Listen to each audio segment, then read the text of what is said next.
කෙනෙක් කිව්වා යාඥාවේදී 70%ක්ම ඔබේ ශරීරයට අදාළ දේවල් කියලා. දනින් හිඳීම, අත්ඇසවීම, නිදහරව සිටීම, කතා කිරීම කියන්නේ ශරීරය සම්බන්ධ ක්‍රියාවක්. මතක තබා ගන්න. යාඥාව කියන්නේ වැඩක්. දානියෙල් මේ වැඩේ දවසට 3 සැරයක් කළා. යේසුස් වහන්සේ රැ නිදි මරාගෙන රාත්‍රිය පහන් වෙන තුරු කළා. දහඩිය ලේ බවට පත් වෙනකම් කළා. දාවිද් අලුයම හිමිදිරි උදෑසන අවදි වෙලා කළා.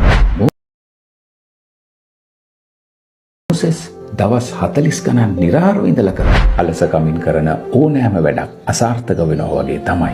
අලසෙකුගේ යාඥාවට දෙවියන් වහන්සේව ප්‍රසන්න කරන්න බෑ.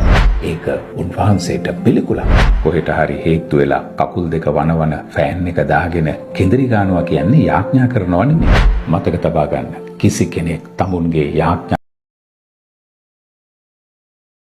වඩා බලවත් නැහැ. ඔබ සමානයි ඔබේ යාඥාව. ක්‍රියා 10 වෙනි පරිච්ඡේදයේ කියනවා කොර්නේලියස්ගේ යාඥාව සේවීමක් කොට දෙවියන් වහන්සේ ඉදිරියට පැමිණුණා කියලා. ඔබටවත් මතක නැති ඔබේ යාඥාවන් දෙවියන් වහන්සේ ඔබ වෙනුවෙන් මතක තියාගන්න යන්නේ නැහැ. කොර්නේලියස් දෙවියන් වහන්සේට අමතක කරන්න බැරි වෙන විදිහට යාඥා කළා. සමහර විට ඔබ අහලා ඇති ජෝර්ජ් මුලර් ගැන.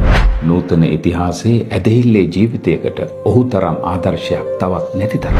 ඔහුගේ 60 වසරක සේවා කාලය තුළ ඔහු කරපු සියලුම යාඥාවන් අඩංගු වාර්තාවක් ඔහු විසින් පවත්වාගෙන ගිහිල්ලා තිබුණා. ඊට 3000ක් විතර තිබුණු මේ පොතේ 30000කට අධික සංඛ්‍යාවකට දෙවියන් වහන්සේ පිළිතුරු දීලා තිබුණා කියලා සඳහන් වෙලා තිබුණා. වසර 60 වැඩි කිරීම 365 කියන්නේ 21900යි. පිළිතුරු ලැබුණු යාඥාවන් 30000කට වැඩි තිබුණා කියන්නේ ඔහු තමුන්ගේ ජීවිතයේ දිනපතාම යාඥාවට පිළිතුරක් අත්දැකලා තියෙනවා. ඇත්ත වශයෙන්ම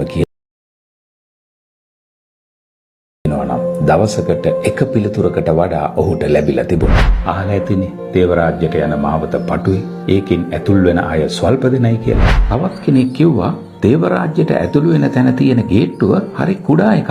ඒකට ඇතුළු වෙන්න පුළුවන් දනිස් දෙකින් ඉඳගෙන විතරයි. මම හොඳටම දන්නවා මේ වීඩියෝ එක නරඹන ගොඩක් අයට විනාඩි 5ක්වත් දනින් ඉන්න බෑයි කියලා. මතක තබා ගන්න.